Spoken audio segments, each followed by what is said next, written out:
அருள்மிகு முருகப்பெருமானின் முதல் படைவீடு தமிழகத்தின் 6 படைவீடுகளில் முதலாவது மற்றும் மிகவும் புகழ்பெற்ற தலம்தான் திருப்பரங்குன்றம்.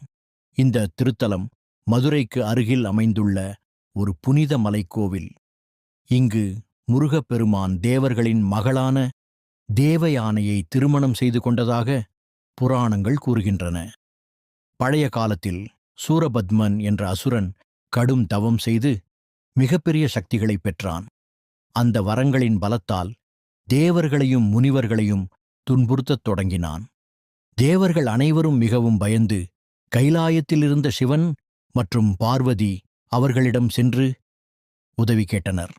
அப்போது உலகை காப்பாற்ற வேண்டும் என்ற எண்ணத்தில் சிவபெருமான் தனது 3வது கண்ணிலிருந்து 6 தீப்பொறிகளை வெளிப்படுத்தினார். அந்த தீப்பொறிகள் சரவணப் பொய்கையில் சேர்ந்து 6 குழந்தைகளாக உருவானது. பின்னர் அன்னை பார்வதி அந்த 6 குழந்தைகளையும் ஒன்றாக இணைத்தார். அப்படியே 6 முகங்களும் 12 கரங்களும் கொண்ட அருமுகனாக முருகன் அவதரித்தார். இளமையிலேயே முருகப்பெருமான் தேவர்களின் சேனாதிபதியாக நியமிக்கப்பட்டார். அவர் தனது வேலாயுதத்துடன் சூரபத்மனை எதிர்த்து பெரிய போரில் ஈடுபட்டார். பல நாட்கள் நடந்த அந்த போரில் சூரபத்மன் பல்வேறு மாய வடிவங்களை எடுத்தான்.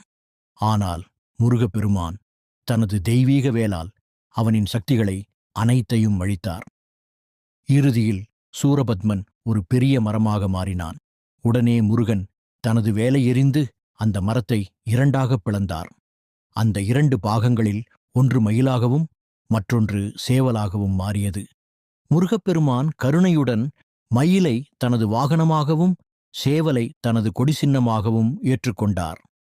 சூரபத்மனை வென்ற மகிழ்ச்சியில் தேவர்கள் அனைவரும் முருகப்பெருமானை போற்றினர்.